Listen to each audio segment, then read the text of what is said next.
अस्सलाम वालेकुम क्लास। बच्चों नेक्स्ट आपके पास टॉपिक है comparison of cardinal numbers. Cardinal numbers का कंपैरिजन क्या होता है, यानी कि अगर कोई से दो सेट दे दिए जाए, उन दोनों के कार्डिनल नंबर आपको पता हो तो उनको कंपेयर करके आप कैसे बता सकते हो कि आपका कौन सा फंक्शन बाइजेक्टिव है, कौन सा इंजेक्टिव है और कौन सा सर्जेक्टिव है।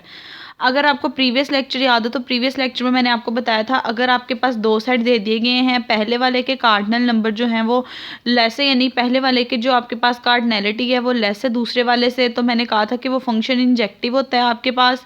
और फिर मैंने कहा था अगर आपके पास एक ऐसा रिलेशन दे दिया गया है कि आपके पास फर्स्ट वाले के कार्डिनल नंबर ज़्यादा है दूसरे वाले के कम है, तो उसके रिस्पेक्ट से बताया था कि वो ऑन टू नहीं हो सकता। ये सारी कंडीशंस बच्चों मैंने आपको पहले बताई थी। अगर आप लोगों ने प्रीवियस लेक्चर पढ़ा तो बच्चों आपको ये चीज़ें याद होंगी।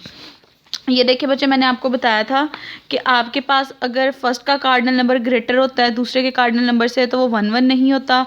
अगर फर्स्ट वाले सेट का कार्डिनल नंबर लेस होता है दूसरे वाले नंबर से तो वो ऑन टू नहीं हो सकता।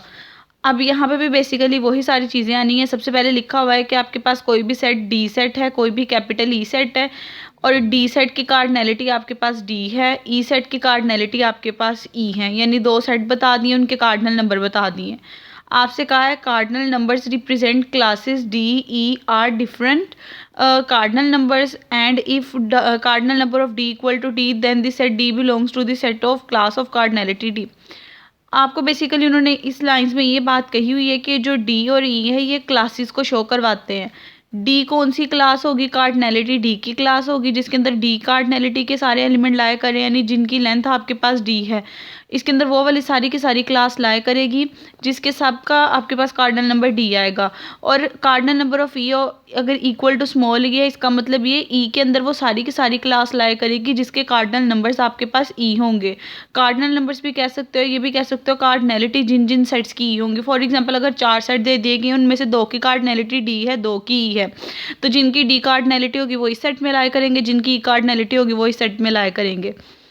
उसके बाद फिर वही बात, अगर पहले सेट की cardinality cardinal number less than equal to है दूसरे सेट से, इसका मतलब ये होगा कि ये वाला सेट जो है ये ऑन टू नहीं हो सकता। हमने ये पढ़ा था कि अगर एक सेट की कार्डिनैलिटी लेस देन है दूसरे से तो वो ऑन टू नहीं होगा, ऑन टू नहीं होगा इसका मतलब ये इंजेक्टिव होगा। अब देखें, जब आपके पास लेस देन का साइन था हमने ये चीज़ पढ़ी थी कि अगर ये चीज़ लेस है तो इसका मतलब ये कि ऑन टू नहीं हो सकता। अब लेस देन के साथ इक्वल टू भी आ रहा है। अगर हम सिर्फ लेस देन वाली चीज़ को देखें तो सिर्फ इंजेक्टिव फंक्शन होल्ड करता है, यानी कि 1 1 फंक्शन होल्ड करता है। लेकिन अगर हम लेस देन इक्वल टू के अंदर इक्वल टू वाले साइन को देखें, इसका मतलब ये है कि हो भी सकता है सर्जेक्टिव, ऑन टू हो भी सकता है, नहीं भी हो सकता। क्योंकि अगर इस किसी केस में इक्वालिटी होल्ड कर जाएगी, उस केस में बच्चों वो बाइजेक्टिव बन जाएगा, 1 1 भी हो जाएगा, ऑन टू भी हो जाएगा।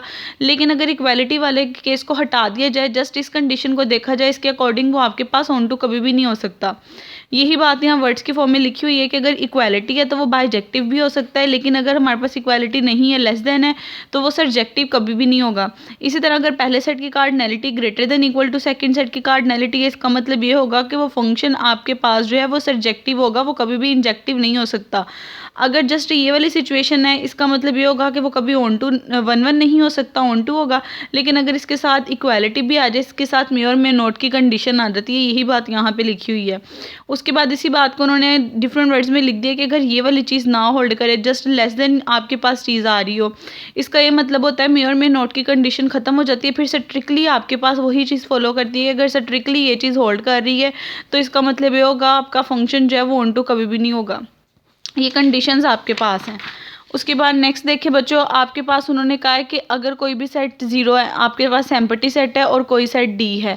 अब हमें पता है एम्प्टी सेट है उसकी कार्डिनैलिटी 0 होगी, लेकिन अगर कोई नॉन एम्प्टी सेट है उसकी कार्डिनैलिटी कभी भी 0 नहीं होगी, उसकी कार्डिनैलिटी हमेशा ग्रेटर देन 0 होगी। तो अगर आप इन दोनों सेट्स में रिलेशन देखो, एक की कार्डिनैलिटी लेस है दूसरे की कार्डिनैलिटी से, इसका मतलब ये है कि कभी भी आपके पास ऑन टू नहीं होगा, या आपके पास इंजेक्टिव होगा, ऑन टू नहीं होगा। और अगर इसकी कार्डिनैलिटी में ये कंडीशन हो कि डी आपके पास, देखिए बेसिकली आप इस चीज़ को ऐसे लिख दो या आप इस चीज़ को ऐसे लिख दो, आपके पास बात वही होती है।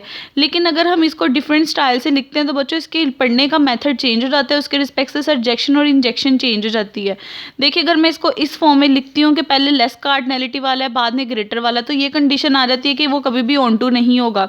लेकिन अगर मैं इसको लिखने का स्टाइल चेंज कर दूँ, डी पहले लिख दूँ 0 बाद में लिख दूँ कि पहला सेट जिसकी कार्डिनैलिटी डी ग्रेटर है दूसरे से, अब ये पढ़ने में तो वही चीज़ है कि आपके पास डी ग्रेटर देन 0 है, लेकिन यहाँ सेट्स की डिस्कशन हो रही है तो आपको कहोगे कि पहले सेट की कार्डिनलिटी दूसरे सेट से ज़्यादा है, अगर पहले की कार्डिनलिटी दूसरे से ज़्यादा है इसका मतलब है वो कभी 1-1 नहीं हो सकता। यानी कि इनके लिखने के स्टाइल से, ये वाले नोटेशन से बच्चों ऑन टू और 1-1 की कंडीशंस आपके पास चेंज होती जाती हैं।